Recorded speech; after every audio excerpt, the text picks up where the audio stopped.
What up, everyone? This is Mr. Lord Dr. Professor Dark Joker here with another edition of Traditional Fans with Opinions, where I'll give my reviews for whoever I watched, read, or played today. And who are traditional fans with opinions? That is myself, and that is you, the viewers. With all that being said, on with the reviews. One Piece, episode 1127.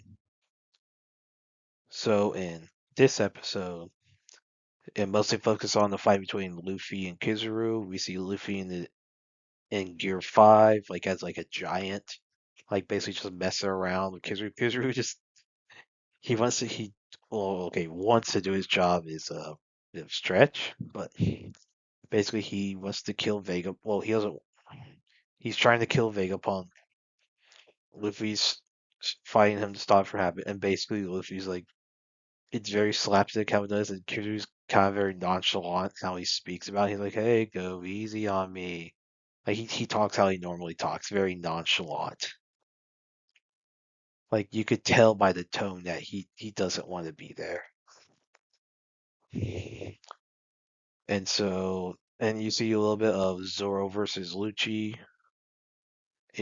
Basically like Lucci's like, yeah, he's like, yeah, I want to kill Luffy, but killing the number two of one of the four emperors, that would be nice.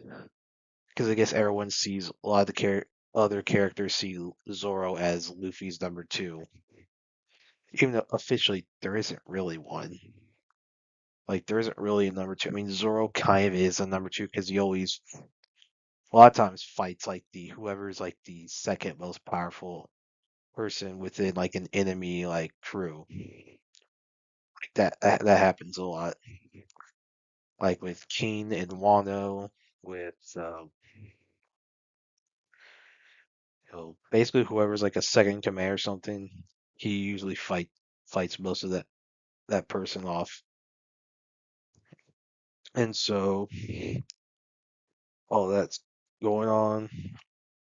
Then Vegapunk is trying to save Bonnie from the Navy. So like Bonnie fights off some of the Navy, but Vegapunk wants to save her. I mean, she's a kid. Like she is actually younger than she looks. And so Vagabond takes one of his vehicles there. Atlas is with him, and then Sanji, once he hears that like someone kicked Bonnie, he's like, "The frick?" He's like, "What the frick did someone do to Bonnie?" Because you know how Sanji is about when someone hits a woman, he does not like that. So he goes with Vegapunk and Atlas to save Bonnie. Then the episode ends with, you know, we see a look at Saturn, and there's like it's almost like a glitch or thing. It's like a glitch in this like they're setting up that he's a big threat because he is a big threat. Like he is powerful. He would like as far as power level goes, basically one of the five elders could probably beat one of the emperors of the sea, like pretty easily. Like an emperor of the sea by himself would have a lot of trouble against one of the five elders. Like Kaido would have struggled, Big Mom would have struggled. Heck, Shanks hypothetically would struggle against one of the five elders. So like they're setting up Saturn as like a big threat. Like there obviously there's a lot going on. Like basically it's about to go crazy. Like it is about to go crazy. Now there will be times where it will feel like it'll drag for a little bit. I will say that. People have read the manga know exactly which part I'm referring to as far as when in the fights things are happening. And so, yeah, I really like this episode. It was really good. The Kizaru Luffy fight was awesome. And of course, Zoro versus Lucci. Sanji being Sanji, you know, I thought it was great. And I'm looking forward to the next episode. All right, One Piece chapter 1147. So in this one, you know, first we start out with, you know, Somers and Unko have defeated and captured Nami, Jinbei, Usopp, and Brook.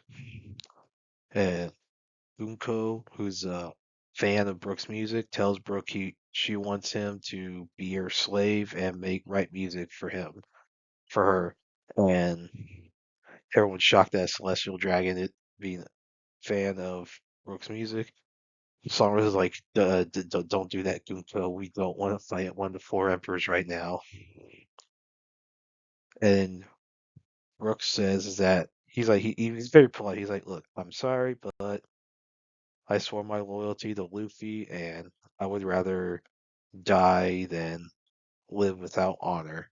Because it would be basically, because Brooks sees that it would be dishonorable for him to, you know, forbid, like, for basically, like, go against his oath to helping Luffy. So it's about honor. Now I'm very shocked he doesn't ask Gunko the kind of thing he usually asks a woman. It's very surprising he didn't have that. So Gunko gets pissed and just kicks Brook. And basically, then after that, the God Knights broadcast to everyone in Elbaf that the giant children have been captured. So, and Somers, who's the one specifically sending the message, saying, "Hey, we've got your kids. We want you to us. We want your warriors to serve us." And so, and basically, he's like, "We've captured your children and we've beaten up Saul." And, that's how it is. Basically, different characters start seeing their worst fears, which for a lot of them is like, so for a lot of the children, their worst fears are like, I guess, their mothers for some of them. And then for a lot of the adults, it's their wives. It's like their worst fear is like, I guess it's kind of like with Goku from Dragon Ball, where it's like he can fight all of these evil villains that can murder everyone in the universe they want to, but they're scared of but they're like scared of their wives. It was so freaking funny.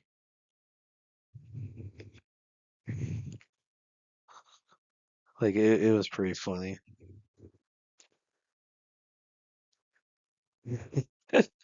Like it was great. Then basically Somers is like wanting to negotiate with Jewel, because since there's no king, Jewel is technically in charge.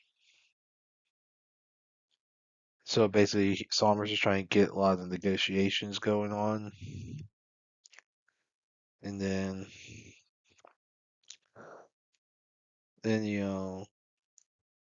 Saul, who's hurt, basically, you know Rob, Nico Robin, and Stopper Gabon, they basically start rushing towards fighting the God Knights, and that's how the chapter ends. And yeah, I really like this chapter. It's really good.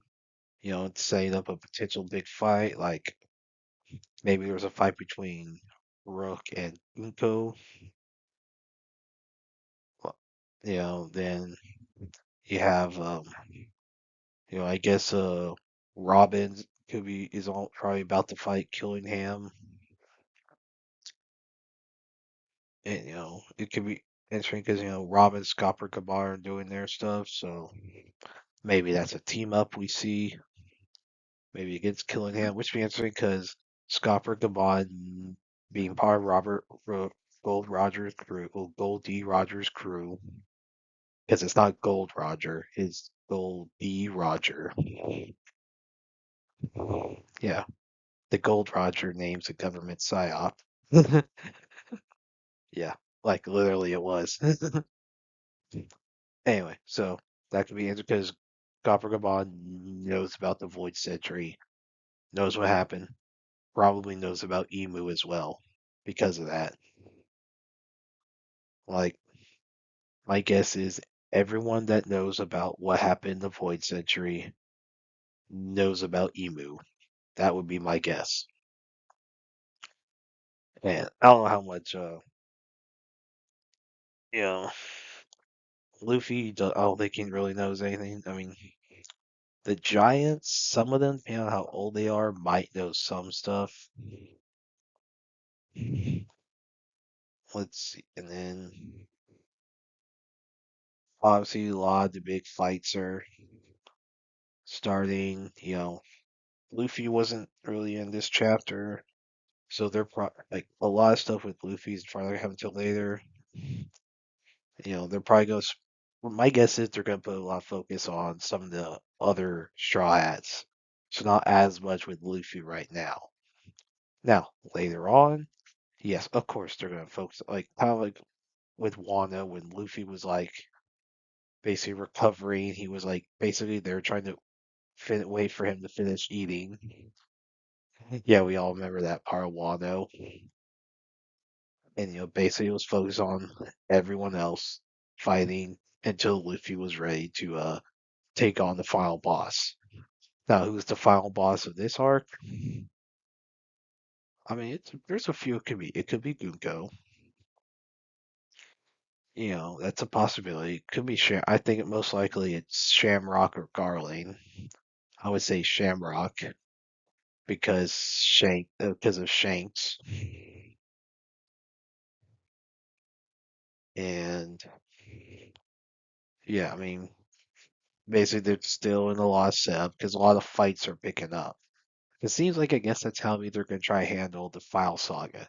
You have your setup, you introduce the new island, introduce some of the new characters, and then you have whatever enemies showing up, and then it gets to the big fight.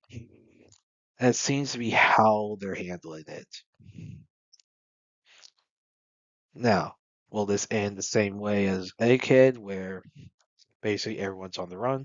Probably not. I don't think that's going to happen. I think Elbaf, I think basically, well, I think is the world government's going to be repelled.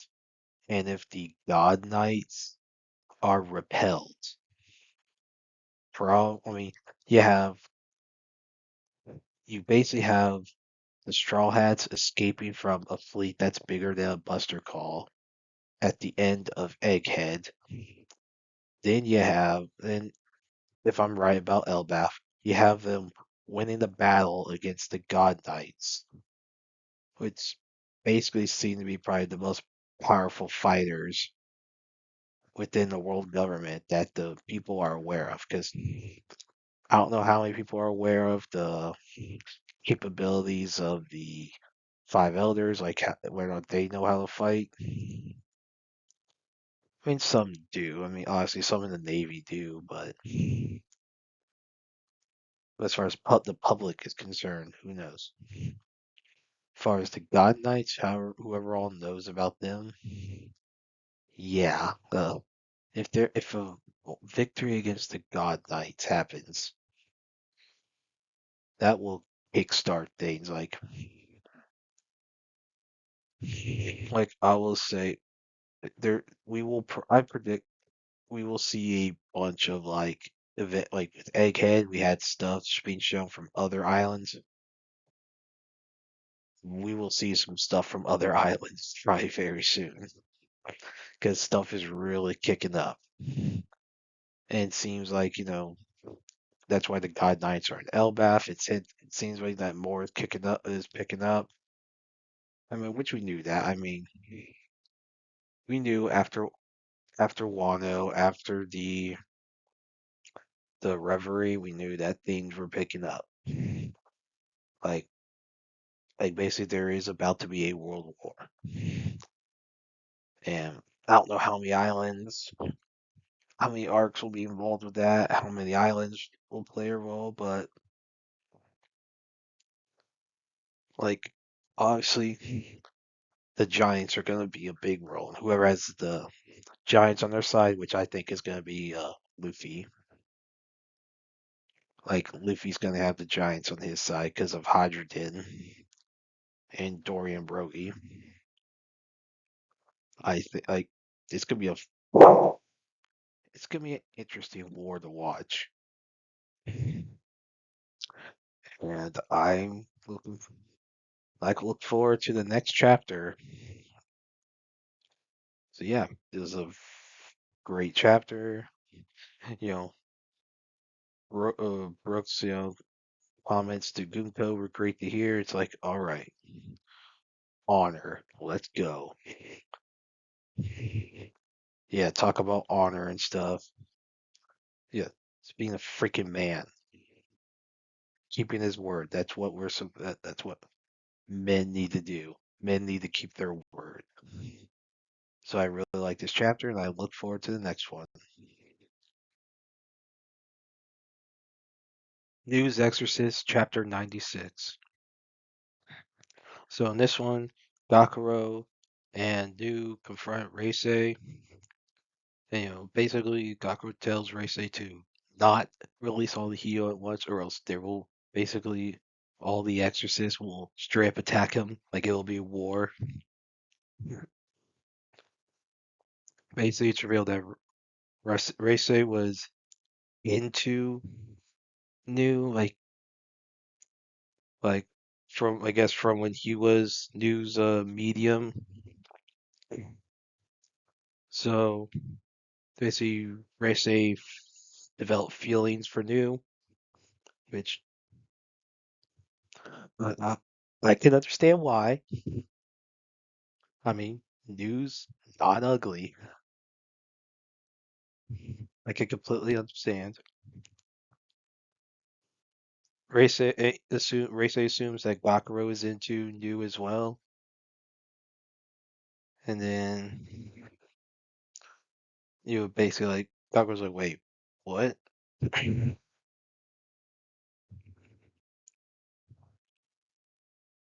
And yeah, so basically like it's funny when Gakuro first comes across, he's like, hey, I'm Gakuro Yajira. I'm New's current medium. You're her old one, right? And then New and Ishu are like, did he just say that? Like it's so like it's kind of funny. And basically like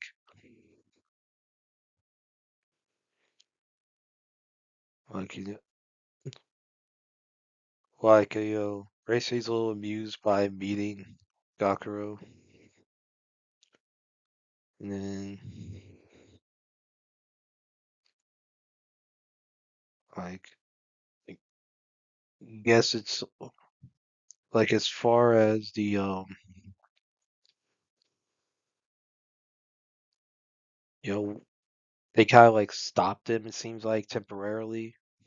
So like basically they destroyed the array, and Reisei's like, whatever. But New's like, oh, he's probably pissed. So they've at least delayed it for now. They've delayed the release of the Hio. And so it's revealed that so Gakuro is like resting his head on Dew's lap to recover his power. And then basically so like the next day is supposed to be the summer festival where Gakuro is supposed to give his answers to either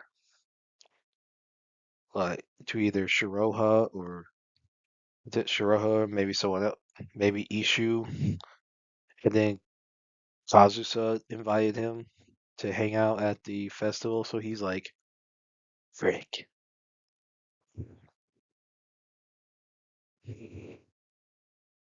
Like he's like frick. He has like three or that just maybe four women who are like into him. He's like, well, crap. He's like, crap. How do I handle this? And like, it's just like basically he's like, what am I gonna? And so like, Racy assumes that Dakro's into new. So they're like, okay, so he like, so like it is like how's he gonna handle it? So you have basically so the girls are Makoto, uh, Shiroha, and Nakasa. Those are the three girls. Now there's Ichu as well. And so I guess the next chapter is supposed to deal with the actual festival where hopefully they finally close this pop, which it's been funny. It's been funny, like just seeing Dakuro dealing with all the women being into him. He's like, what the frick? I mean, it's been funny. At least been played for laugh. It's not being taken really seriously, thankfully. Because I would just make the series boring. I'm like, this is not a romance series. We don't need to get really serious with all this. Throughout the entire, you can have a scene here and there, but not the entire scene. Mostly, if you're gonna have just play it for laughs and don't just move on. And like that's how Naruto dealt with it for the most part. That's how Fairy Tail basically always deals with it, unless someone's about to die. Like that's how Dragon Ball basically always deals with it. Like just move on. All right, get this the word of confession stuff out of the way and move on. So yeah, as far as chapter goes, I liked it. Reisei was interesting villain this chapter. So hopefully it'll be interesting when he comes back, what his next plan will be as far as like awakening the Hio and what are the other Hio like. That should be interesting to see. I'm looking forward to. I like this chapter for the most part, and I'm looking forward to the next one, Elusive Samurai Chapter 201.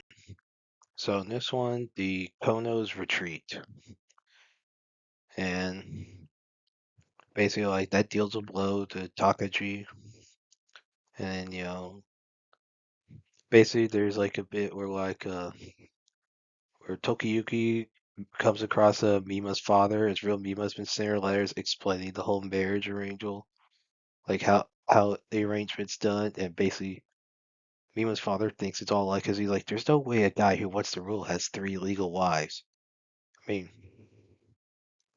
clearly that guy is not familiar with Maegor the Cruel and Game of Thrones. Well, Song of Ice and Fire. And he at first he's like, oh, she left Tokiyuki and is living quite well. Then he's like, oh crap, it's true. Like it's just so funny, and it's funny how Mima seems to write out like what role play for whatever stuff that Tokiyuki and her do. Why you tell your father that, I don't know. I mean, that's not something you tell your parents. Like how you do the deed. That is not something you do. Then and so it's real that Ayuko's arm is broken, and she's like, oh, just be a handicap for a battle. But no, Tokiyuki wants to go back to like check her arm, make sure it's fine, all that. Then they want to try to find Takaji, but Takaji like keeps like stabbing himself because he's like, no, he's like, I must commit seppuku because of the Blossom Bow, but he like can't die. So Suzuku senses all the divine power in him, and like it's like almost like he's like a god, and Shizuku can sense like hell through him. And basically, he's developed so much divine power over the years that like he's almost basically like a deity that can't be killed. And since like almost like she could see hell, she's like if he continues his rampage and stuff, basically the entire world is screwed.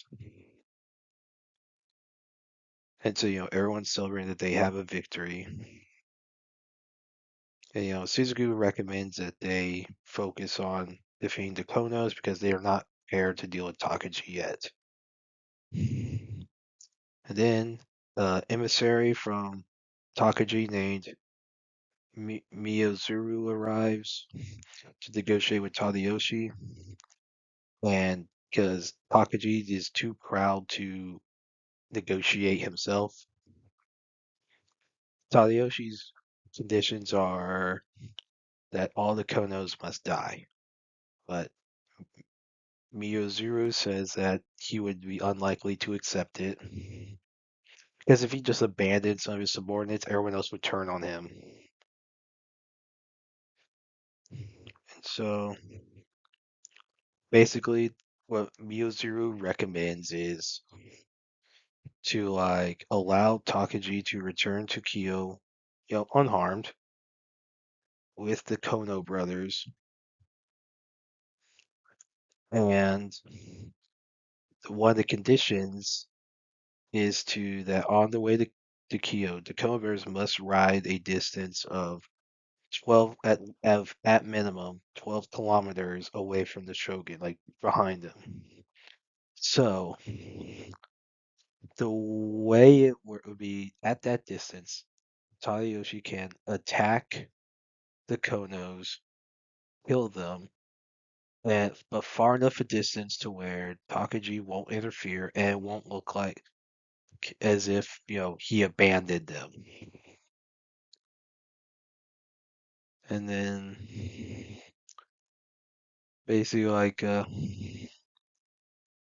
yeah, it's so it's basically it's meant to like a way for Takaji to abandon the Konos without causing a rebellion. And so yeah, and so basically the next stage of the battle, and basically Takashi does not want to accept Miyozuru's like recommendation. He's like he can't ban him.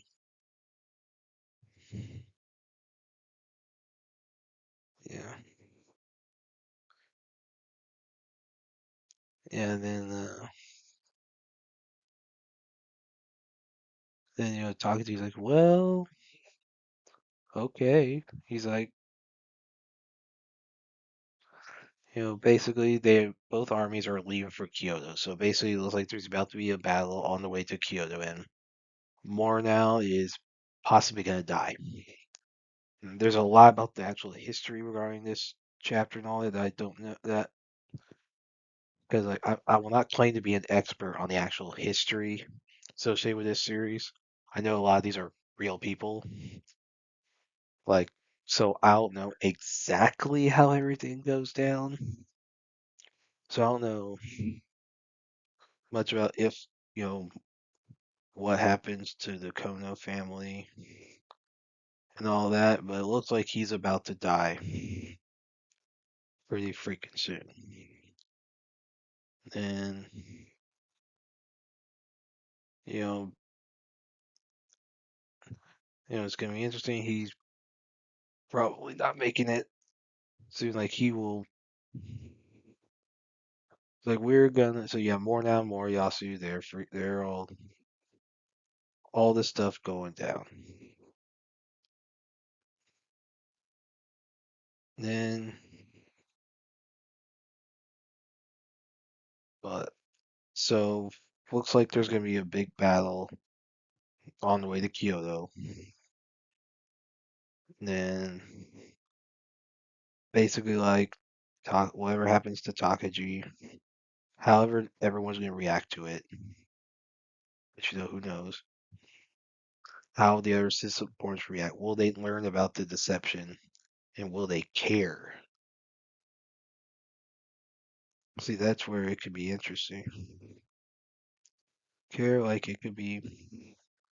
I think it could be a cool series. I think it's cool battle. Looks like we're. I mean, I don't know how close we are to the end because like there's still probably, as far as Takaji's death is concerned, there's still like he's still like a. So unless they try to switch out Tadayoshi and Takaji as far as who rules, like is like let's say Tadayoshi takes Takaji's identity and they basically do a cover up or something. But we're still 3 years away, I think, from Takaji dying. We're still a good bits away. And which could be an interesting thing to do. Who knows? And I think that like when things happen, so like we're setting up the next big phase of this battle, of this war between them. And as far as this chapter goes, I liked it. That was interesting. They're saying Takaji's like he's basically basically a god. He's an insane god. And obviously there's a lot of divines that's been hinted about him for a while. Suzuku sends it and just like, oh frick. I mean Mima seems to already got a taste of his power. And so she knows about it. So basically like they have to deal with the divine stuff and like what happens with that. How are they gonna deal with it? I don't know. But it's gonna be I think it's gonna be a good battle that's upcoming. So yeah, I really like this chapter. Looking forward to the next one. Kagurabachi Chapter 77. So this one continues the fight between Chihiro, Samura, and Hirohiko. So we see a little bit of Hirohiko's childhood. Basically, he knew how to kill from an early age. He didn't care much about it. He didn't have any respect for life, which we could probably assume based on what we've seen previously from him. So basically, we have like the big fight between. It's like a three-way fight going on right now. So basically, we see all the stuff going on. Like they're fine. They're all using their powers. Like they're not holding back. Like basically, Hirohiko he's injured, so he's like he's just going all out. And then we're seeing, you know, Hirohiko. We know he wants to fight Chihiro. He wants to have a final fight against him.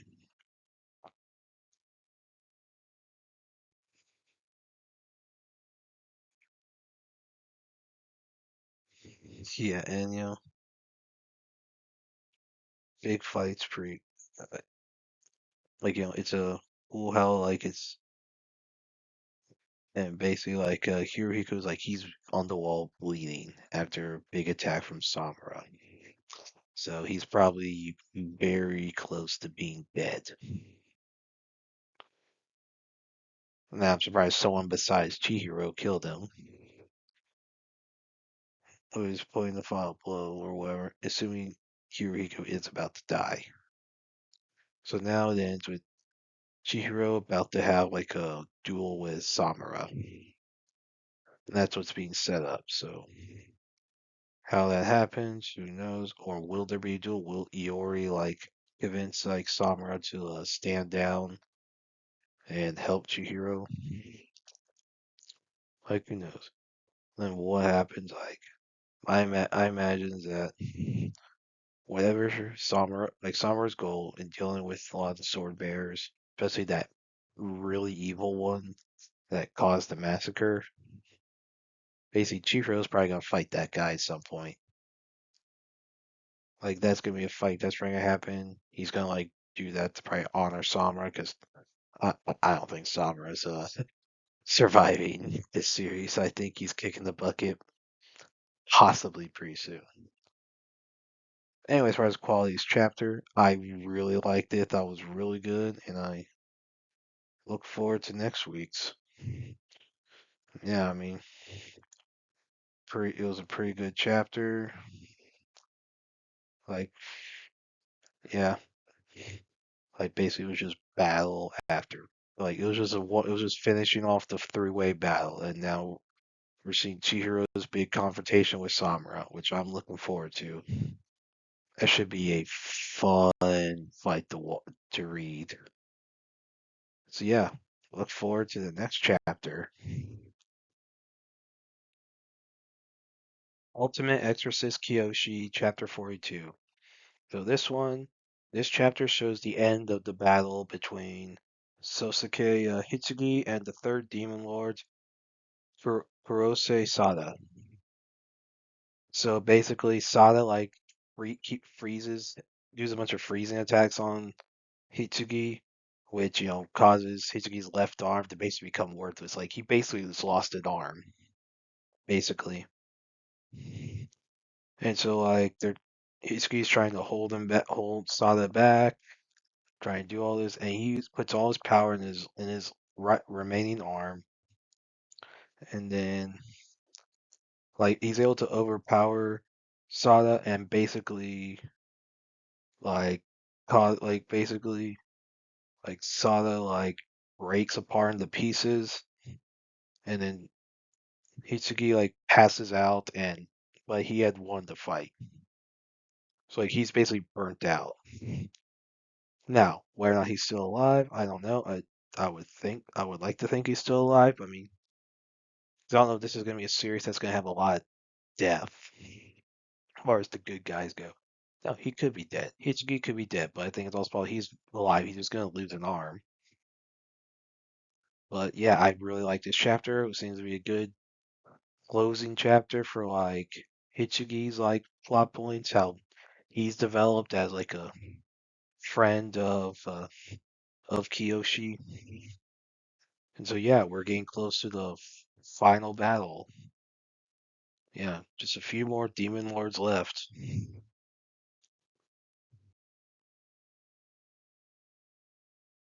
Ichi the Witch, Chapter 32. So in this one, Ichi has entered the fight against Bakugami, so we see Gokuraku and Ichi fight Bakugami, and then Bakugami senses the basically the power of the world hater magic in like Ichi. He's like, well, what the frick happened? Why you have his power? Why am I sensing his power? He's like, oh, I froze him and stabbed him in the neck with a stick. And Bobby was like, I'm gonna freaking kill you. So basically, Gokuraku keeps fighting him, and Bakugami has to use some of the power of sorrow that he had accumulated. So basically, the big fight. In the, so Gokuraku and Ichi are teaming up against like Bakugami. That's the fight going on now. Visuals for the fight are freaking awesome. Then Gokuraku's sister, who's the princess, is like, "What are you doing?" He's like, "What are you doing? You don't do this." And then like Gokuraku's like, "No, that thing like twisted everyone, it's turning everyone the country bad. Like he screwed their emotion." And she's like, "It's my fault." But so it's my fault. Everyone is told twisted. He's like, no, that's not. Then Baku's like, yes, it is. I'm gonna destroy your country, and everyone's gonna die. It's all your fault. And Goku was like, shut up. Like he wants to kill Bakugami, and basically like Goku like is basically a bunch of sorrow power gets put inside him, and he basically lost his mind to rage. So Bakugami is like enjoying the show. He's like, "Oh, let the show begin." And so it looks like we might have a fight between Gokuraku and Ichi. So basically, Ichi's gonna have to calm him down, or like kill Bakugami and absorb his power in order to calm down Gokuraku, which probably might be what happens. Because if we're gonna keep it to where there's one male witch, it probably makes sense for Ichi to be the one to absorb Gokuraku's power. And then Gokuraku is like absorb Bakugami's power, then then like Gokuraku just be an ally. So Ichi gets like he'll have like basically I think like two like magic powers. So he'll have the sorrow power and he'll fight and basically try to like deal with it. And so yeah, this should be a good fight. If it's Gokuraku versus Ichi, that looks like it could be a cool fight. So yeah, I look for that. I'm looking forward to see how that fight goes. If that's what's happening, look for either way. I'm looking forward to how Gokuraku like fights with all that rage. Like he's just gonna be like Broly like that. Well, should be freaking awesome. So yeah, like this chapter. Look forward to the next one. Embers Chapter 13. So this one starts out with shows a brief bit of like Tosei's next game where they win 2-0 over a school named Ryokuden. Well, they're up in the first half. So second half seems to not happen yet. But then like it's first. I don't know if it says later that day. I don't know if like the game is between for Kosei is over yet. Like if they've won yet. So yeah, but I mean it's safe to say they're probably going to win and then play Korobayashi in the next game. So then the next game shown is Korobayashi's game against a school named Hamazaki. And so we see just basically them Korobashi just dominate. And so basically what like Nirima is this player who's like is kind of bored. He's bored. He was seems to be kind of like Haitun. Like Haitun, he got bored by stuff because there wasn't anyone who was better than him in anything, which is why he got into into soccer because he got beat by someone. There's someone who was better than him, and and so basically like, Nirima made a bet with basically like the made a bet with the coach that basically like, he had to hit the or he had to make goals in a specific order, and that's what he does. And he does that. He does it in that order, and yeah. So and then yeah. So basically, um, yeah. So Ushimi's like he's kind of amused at Nirama being like that, like having that kind of power. That like having that skill, and he's like, well, that was interesting. He's like Nero just does exactly. He's like, well, maybe this was too easy for you. And Nero's like, huh, well, save the boil. The boil for Nero. And Oshimi tells Nirama, hey, you think it'd be fine if there was someone better than you? And Nirama's like, there ain't anyone better. And then it just shows like Haitsune like playing defense, like boss. And Oshimi's like, you sure? And so looks like that's gonna be a big matchup for the next game for the two teams. So that's like the next big matchup. So like that's like the big rivalry now for Haitani. Is like he has to overcome that guy. And yeah, I really like this chapter. You know, interesting showing two games in one chapter. Like, but I don't know if they're gonna show the rest of the, you know, Jose's game or not. Actually show the end result, or they just gonna kind of gloss over it. So who know? I mean, who knows? Either way, there's probably a way they can make either way work. Whether they're gonna gloss over, or they're gonna show the full game. I think it was pretty, like I really like this chapter. I look forward to the next one. Our Beethoven chapter 12. So in this one, um, you have like Yaso is still a little depressed from Beethoven's words from the previous chapter, and so while this is going on, you have where Sakami meets with Aigal, the two people that basically don't like Yaso, and like they discuss it where so Sakami is playing Beethoven's The Tempest, which was the piece he played when he beat Yaso at a competition. And then, and Yaso he had played the Moonlight Sonata during that, and basically, Aigawa thinks that the Riro Festival could be end up as like a rematch between the two, between Sakami and Yaso, which would be an interesting thing to see. And Sakami wants to just destroy Yaso.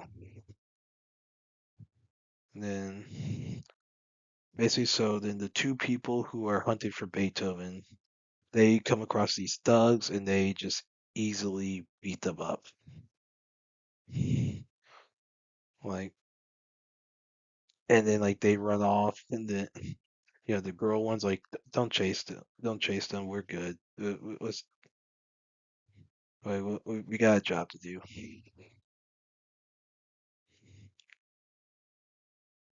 Yeah. And so then Yaso, while he's still thinking about it, he comes across someone he knows named Amano,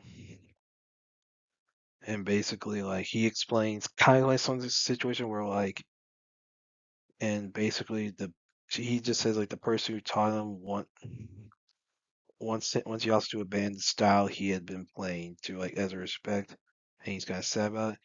And, Amano's kind of amused by it. I mean, basically like Amano then like explains that she told Yasu a secret, you know, years before, sometime before, and then like apparently she made a request at that time, and then apparently she wants to Yasu to play some music that she wants, and it's implied based on the poster near like in the background that it's a piece by whoever that artist is in the on that poster. It was like maybe some pop artist or something. So basically, I guess she wants Yasu to play a pop song on the piano. Hmm. Which that's it's a choice. Depending on a pop song. I mean, I thought this was an interesting chapter. It was, Yasuo's still trying to develop, trying to process everything. Beethoven not even in it. Outside of like the flashback stuff that you see, so like in the background, Beethoven's not in this chapter at all. Like it's just Yasuo, Sakami, and Aigal, dealing with their stuff. And, yeah, I mean, obviously there's still in a lot of setup for everything. Of course, you have like the hunt for Beethoven going on, whatever the deal with that is. And then, yeah, I thought it was a interesting chapter. You know, doing doing a lot of setup, and yeah, look. I mean, I like this chapter.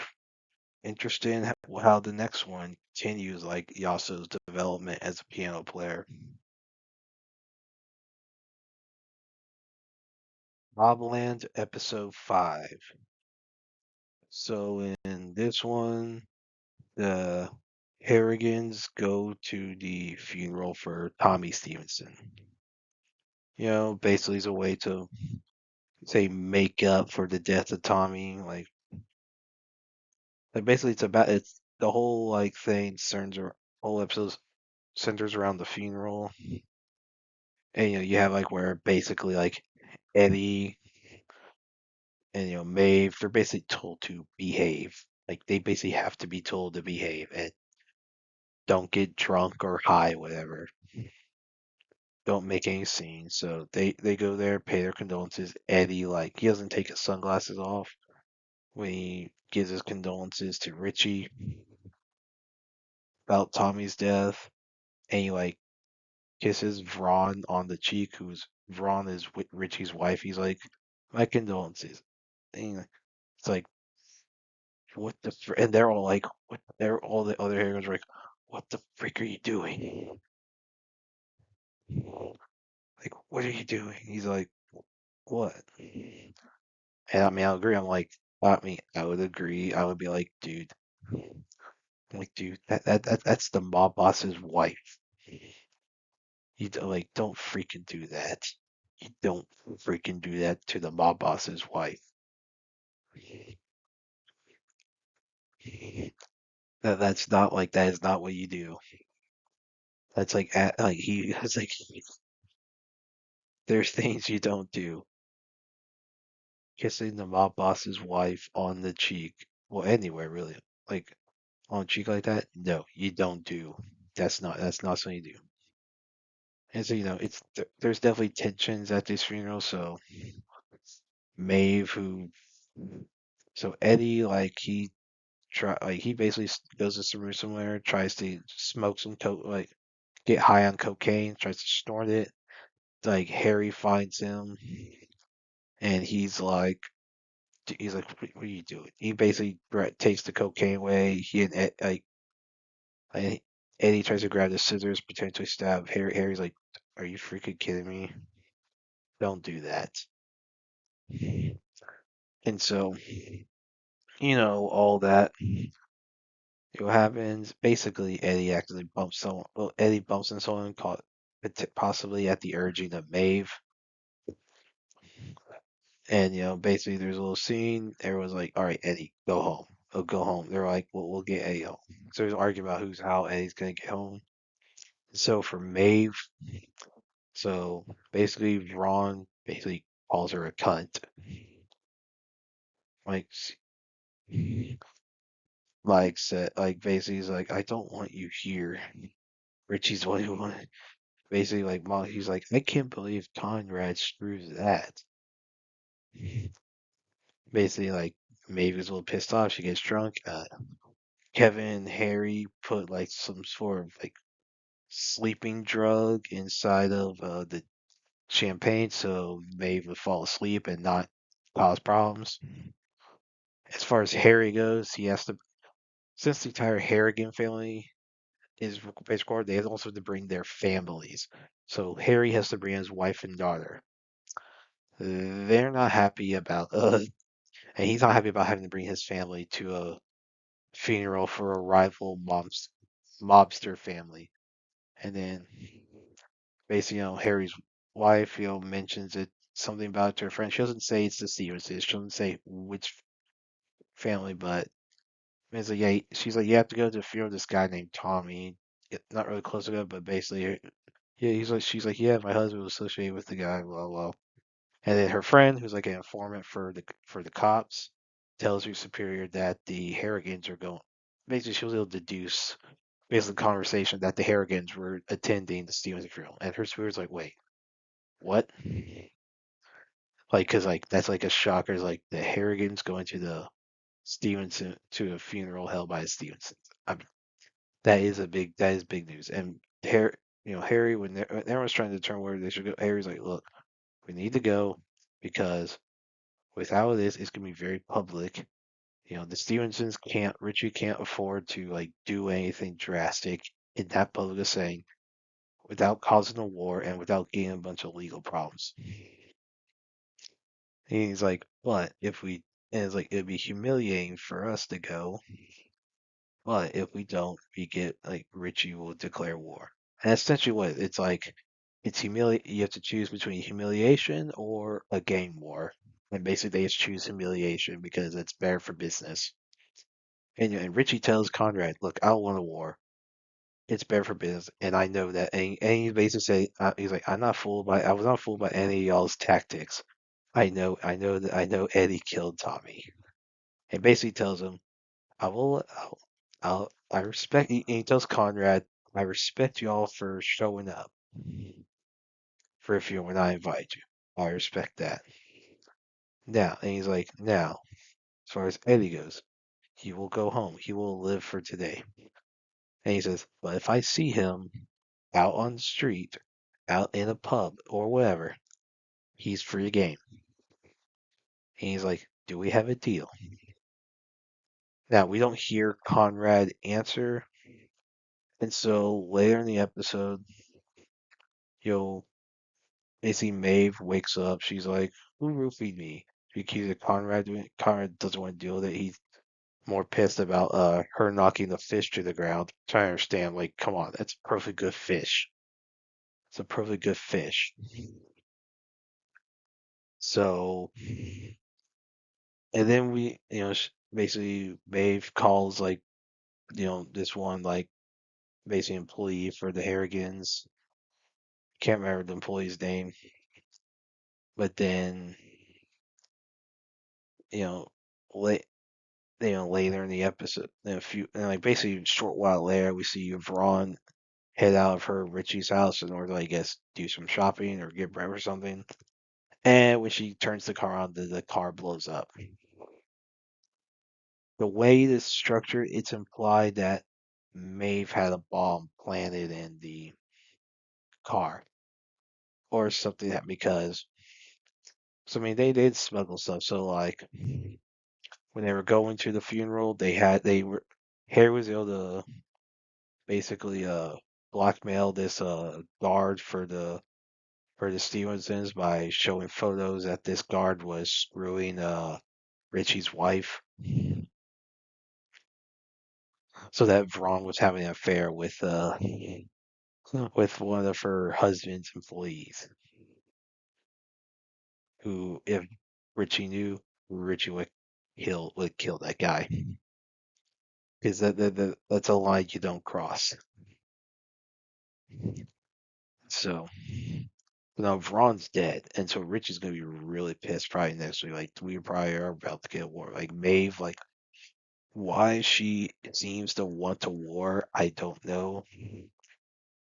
I mean, there's got to be some questions as to why.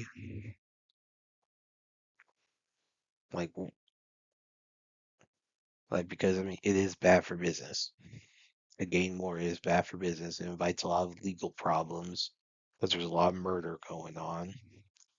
Also, you have products being destroyed. But she seems to want the chaos.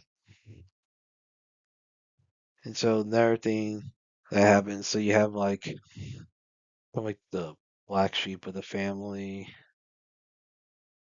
There's the black sheep of the family who's like, Brendan, who is not invited because he's bad with business.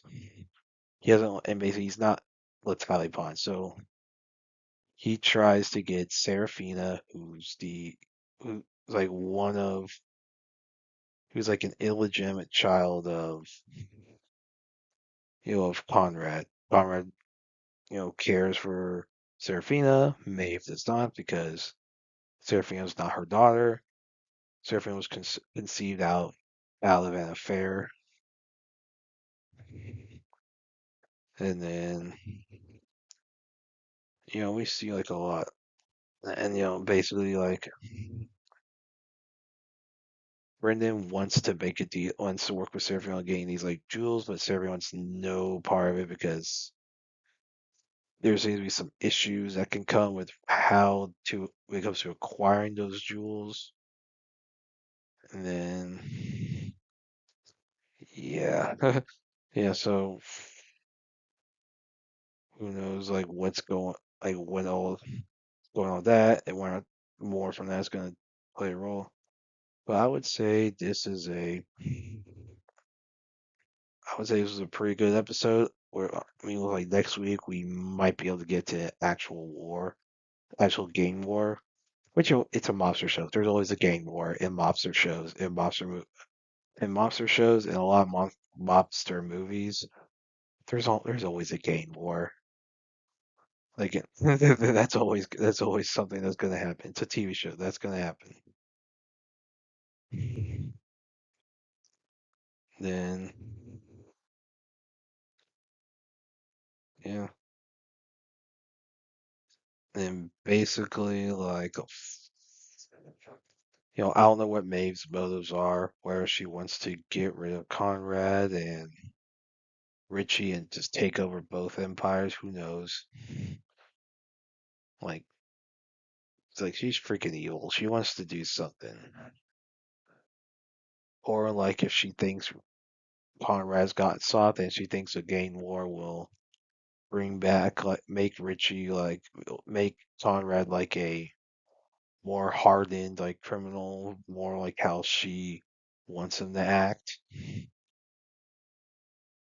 which is kind of weird. I was like, okay, that's like we there's a lot of mystery regarding like Maeve. And Eddie, who I don't know how much Eddie knows. If he's just a drug user who's basically acting as the muscle. 'Cause he's too retarded to be the brains behind everything. And so yeah, I like this episode. I look forward to next week's Logo Loser Rangers Season 2, Episode 3. So in this one, basically we're still doing a lot of the resets with the school, and due to like Kaguya doing a lot of his stuff. Basically we have Fighter D, Chidori, and then Hisui, all that, and basically like Su like Sukubo like basically like has like basically fallen under the spell. Like she's gone. She's gone. She's like fully in now. She briefly like has some memory lapse where she like looks like she's about to break free, but not too much. So but Sukubo basically goes back to full on like just being partial, and it seemed to be like the ones who are affected by it are ones who had been to school before. So Hisui, Chidori, and Sukubo have been to school. Fire D has not, so he's not really affected by the brainwashing. And Hisui learns that it's that basically like the one causing the problem is like the one causing like the so Magadia, who's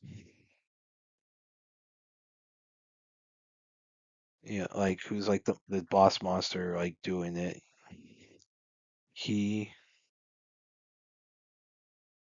like basically like he works like so he like possesses this guy named Kyosuke Wakapa,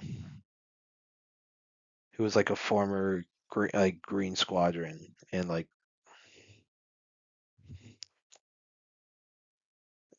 basically like shown that Gadia has like this obviously Wakaba having this replica like divine weapon that he uses against Hisui, and then basically everyone else from that squad's not is unaccounted for, probably dead, like probably dead.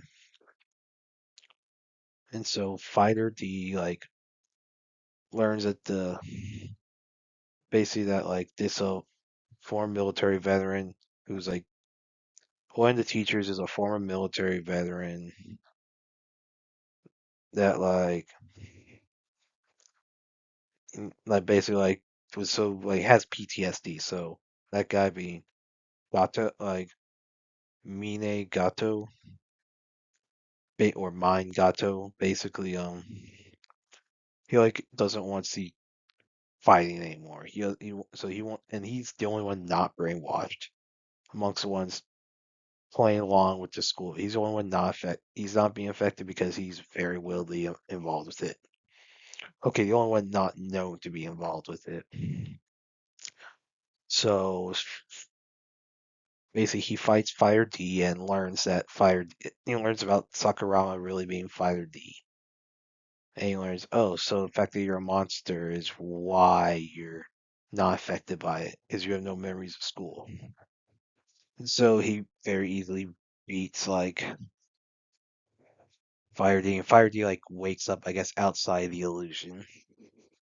And then we see like some kaiju eating an elephant, and then Red Ranger is like basically being summoned to fight the kaiju.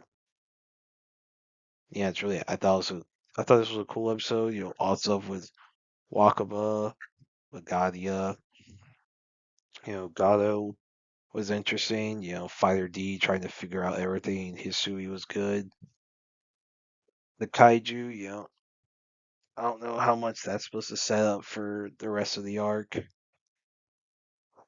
but basically, like things are picking up with this arc, and so obviously there's a lot of boss monsters. They have to, keep trying to find. Magadia being one of them. And yeah, looks like we're closing in on the final fight against Magadia. And I look forward to seeing like how that goes. Look for see how Fighter D handles like basically being the only one not in the illusion. So yeah, look forward to next week's episode. This was a really good one. Nice Prison Chapter 2. So in this one, Hiro Mitsuboshi and the prison guard Tera Adachi, they go to Block 11 and fight and basically have to deal with like the four like the elite, like the top like prisoners there. They're like the top like strongest ones. And there's like a jailbreak festival where basically they're trying to break out jail, but they're trying to make a festival out of it. And you have Mitsuboshi saying they're looking down on us in law enforcement. Dachi's like, you're a prisoner. So basically all the guards in that area are basically treated as like goldfish. And it's funny, Mitsuboshi actually, when he saves them, he actually has them in like a giant fish bowl. And basically the hole's made, and this old lady randomly walks through the hole in the prison wall, and then Mitsuboshi blocks it with his basically a giant ball chain ball. And then yeah, he's like yeah, and like basically one of the top prisoner challenges Mitsuboshi to a fight, and Mitsuboshi wins. Like yeah, the Elite Four, like it's one of the Elite Four, so there's three people around the same amount of strength as him, like as this prisoner whose name is Strong Arm Hachimaki. Then basically they all went like Mitsubishi like wins. Like it's like it ends pretty quickly. He like basically uses like he makes him treats the guy like a yo-yo, and like basically he's taken to solitary, and old ladies randomly there, and like basically Adachi's like, what the who what, I didn't do anything. She's weirded out by Mitsuboshi's like personality. He's like, these festivals back in the day had more atmosphere. She's like, what? He's like, there were no scoop to guards. It was just scoop to blowfish. And so basically it looks like there's, three other guys that, Mitsuboshi's gonna have to fight. And then, yeah, Well, looks like they were all taken out. And it looks like based on the panel that it's like three of them were already taken out. Seems like based on the four, like with three with X's over them, one seems to have died, one's knocked, one's collapsed, one he just beat in a fight because he had the poor pie guy. So there's one left. And then after that, there's like this what they call it's called night prison four panel theater. So like basically you have someone cheating on a test, and then it shows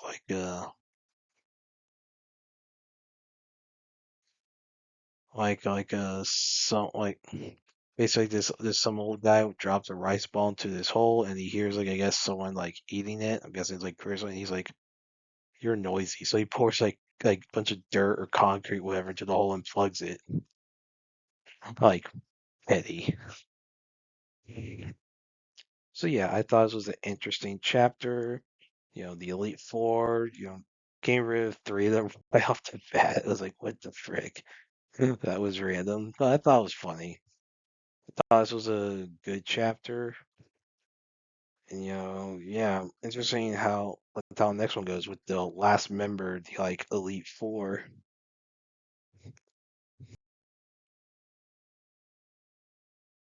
Last of Us season 2, episode 3. So in this one, everyone's like recuperating, rebuilding after the events of the last episode. So obviously, Joel got beat to death with a golf club last week. Maybe Abby should have yelled four before doing that. I don't know. Then so Ellie wakes up after she was in coma. Apparently, she had tubes in her for a while. She wakes up. Dina tells her the names that she figured out of all the people who were involved in the attack, with Abby being one. Named the one who actually killed Joel. And so Jesse, who's now on the town council, because with a lot of people dead, he was able to get a promotion. Basically, he tells Ellie to whenever they do like I guess, but basically propose actions for the town of Jackson to take. Basically, he recommends that she writes everything down so her anger doesn't cause her to get away from what she's trying to say. So she says, and you have some Ram stuff before. You have some guy talking about corn, and he's then saying he doesn't have an opinion on St. Peel to Seattle. There's one lady who says it's too soon. They still need to rebuild. Pretty reasonable, I would say. Then another guy says no, freaking kill them all. Then another guy says basically they see he recommends forgiveness, mercy and all that. And the one who stands up, and speaks out of turn against that is Seth, which is the name of the old guy who basically apologized to Dina and Ellie for stuff he said at the New Year's party. So basically, this show seems to be giving him a bigger role early on than the game did. Because Ellie gives her proposal, then it's voted down 8-3, so they don't send anyone to Seattle. And Ellie and Dina sneak out. Seth gives Ellie a better gun, in exchange for hers. So like basically they leave and start heading towards like Seattle to kill Abby. And yeah, that's really it. As far as how the game does it, for I know, basically Tommy leaves first in the game. To my knowledge, there's nothing about a town vote. Basically, Tommy's like, basically he goes to avenge Joel, and then Ellie and Dina follow him. Then Jesse follows them. That's to my knowledge, that's what happens. So Tommy, I don't think has left. So Tommy doesn't seem to be involved too much with the hunt for Abby for whatever reason. I don't know why they're doing that. Like, doesn't make much sense. Feel like Tom, I mean, yes, Tommy is has a leadership position in the village, and then you know we have all stuff that's going on with that. So basically, you say, well, he can't just leave, Jackson to go hunt for Abby. Well, yeah, but so that's the thing they do. One of the things they do change from the game is seems to be reducing Tommy's role. Now, I haven't played Last of Us Part 2, but I do know in the part with Ellie, Tommy is important because he does go after Abby. That I do know. And looks like basically it's just going to be Ellie and Dina, probably Jesse as well. And it was maybe they're going to have it where Jesse and Tommy are following Ellie and Dina. I don't know how they're going to handle this. I know that I don't know if they're going to show the Abby flashback in this season or if they're going to save all that for next season. I can see them saving all that for next season for whatever reason. I guess as an excuse to not use Pedro Pascal a lot, or if they want to show flashbacks with Pedro Pascal, they can use all those flashbacks for next season, which is I feel like that's retarded. If you want the story to flow better, they should have done like they should have done where basically showing everything chronological order, where you're showing Ellie and Joel all their stuff during that 5 year time jump, and the same time showing Abby's stuff during that 5 year time jump. That would make more sense. You end it with Joel's death. Now, I'm not saying they should have killed off Joel. They probably should just not made a second season because everyone knows how much Last was Part Two was hated. They should just not make a second season. And basically the ratings are going. I guarantee the ratings are worse than season one. I can guarantee that. Like, cause it's definitely Last was Part Two. So a lot of people, there's probably a lot of people who were saying, "I'll watch the season for the first game and I'm out." There's probably a lot of people who did that. Then there's those who like basically maybe didn't know because like I don't recall there being much marketing for season two. There was a lot for season one. I don't recall there being too much for season two. And then, once Joel died, everyone's like, "All right, I'm out." You know, and, basically it's like, yeah, it's still there's not a lot of action. Like that's the biggest problem with this TV show is that one of the big problems is that they take out a lot of the gameplay segments to where you don't see a lot of the action, like a lot of combat. You don't see a lot of that in this show. Now it was more of an issue with season one than with season two, because right so far with season two we're still on the Jackson stuff. So we just finished it. So like basically, the, if once the more action that should be if they did listen to that criticism, not that I expect Neil Druckmann to listen to criticism. But if they did listen to that criticism, then the rest of this season we'll have a lot of action picking up. Now, as far as quality, I ain't like it. Like basically, like there's no one to carry the show. People said Pedro Pascal carried the first season as Joel. I disagree. I don't think there was. He was not good as Joel. He's very monotone. Like he is very monotone, which it worked better for the Mandalorian because Mandalorian was a very serious fire. He was basically a faceless drone, is how like the children of Watch wanted to be.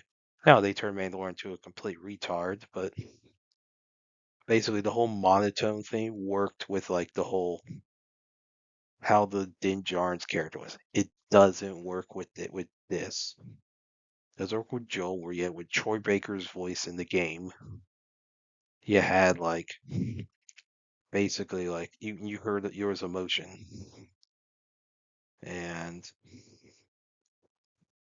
basically was like there was actual emotion, but there's not in this for any of the characters. Like Ellie just sounds pissed off the entire time. Like it's like the only emotion for Ellie is pissed. There's like no happiness, no sadness, just anger. And basically Bella Ramsey just has the same face. Like I mean it's not a good episode. It's not. This is not a good season. Like I would not be surprised if they basically reason they put Joel's death so early is because they plan to just make 2 seasons and be done because they know how bad the ratings will be. I would not be surprised if that's what's happened. Like, like it wouldn't surprise me. Now, is it also possible that they're going to try and milk all this for 2 seasons? Yes. Depends on how much sway Naughty Dog has in the discussions. I mean, Warner Brothers is in debt. Like, if they were smart, they canceled this show right now. They'd say, we made season 2, we ain't doing season 3 unless we're contractually required. Which I don't know if they're contractually required. I don't know if they filmed these back to back and got to a point where they legally have to release it. I don't know if they're at that point. I mean, I'm not a lawyer. I'm not an expert in how all those contract things work. But if they're not legally required to make season 3, I think there's a chance they won't make a third season, and that could be why they put Joel's death early because they want to finish it up quickly. I could see that being the reason. Now, as far and like, and however much of Abby's backstory they are willing to show, whether or not like they actually show everything, or they're gonna do like a montage so they don't have to worry about it, the backlash. Because they have done so, like I think they left out the bigot sandwich line. I mean, they showed like Seth apologizing and making her a sandwich in the last episode. Now, as far as like it doesn't make sense. Like Tommy supposed to be going after leaving, having left already. Now I don't know the game if there was like a 3 month coma or something for Ellie, or if it was like quick recovery, go leave and go after like Abby. And a lot of it like how's this gonna affect things? Is Dina gonna be pregnant like as she is in the game? Is yeah, spoiler alert in the game, she's pregnant with Jesse's kid.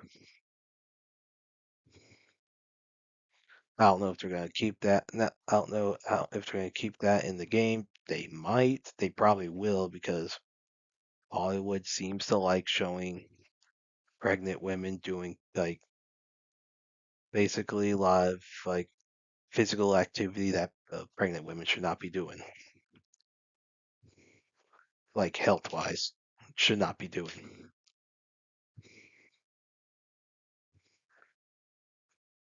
So they probably will keep that in. As far as like Abby, like there was no Abby outside the flashback to her killing Joel. So like basically it was just focused on Jack, and I thought it was boring. This was a boring episode. Like basically they're like this is not going to be a good season. I guarantee this is not going to be a good season. This will get lower audience reviews. It'll probably get high critics reviews because of Last of Us Part Two. Like this is going to be like what the Acolyte was last year. No, that's what's going to happen. Last of Us. Well, I don't know. I don't think it'll have the notoriety of the Acolyte, but if it gets that notoriety, it will be like what the Acolyte was last year, where it's the big TV show where high critical reviews and really low audience reviews. And it's gonna be a whole controversy about it. That is gonna happen if this gets enough notoriety, which it might. It will be this year's Acolyte, especially after 2020 when the game actually released. So yeah, screw this show. I'm I'll watch next week's. I ain't gonna like it, but I'll watch it. Spy Family Chapter 115. So in this one, the basically the head of the garden meets with this guy named Director Wilker, basically about different, I guess, jobs that the garden can do. The garden basically the head of the garden, he doesn't want to be pawns of a he doesn't want the garden to be a pawns of like politicians. But like basically Wilker like doesn't want a war, and like there's some pendulum swinging back towards I guess people who do want war. So like Donovan Desmond, like and the current prime minister of Ostania, whoever that is. I don't recall the name of the current prime minister being mentioned. And, Wilker wants to basically like there's a mentions of like a sporting event. He kind of wonders if like the garden could easily win destroy the Westalis in any sporting event, which is probably true. And then there's so what does interest basically the head like that guy is a potential job about dealing with poachers of Veteran elk. And so it's near the border between Vestalis and Estonia, and basically that entire area was once an imperial land. Basically, the head of the garden is seems to be likes the old, I guess, imperial era for Ostania, based on where he lives, based on what, and basically he's interested in this job because since it's at the border, he wants to handle it quickly because if border patrol, if like enough stuff happens, there could be a risk of war over us, what te- over like something like that.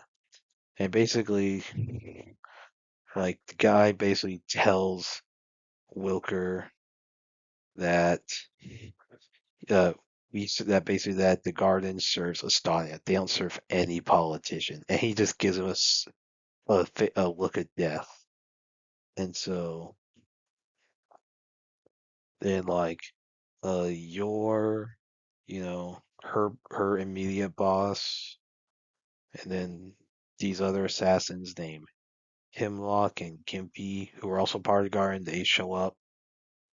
And then basically they're told about the poachers, and so your and so yeah, the shopkeeper arrives and tells them all about it, and basically so your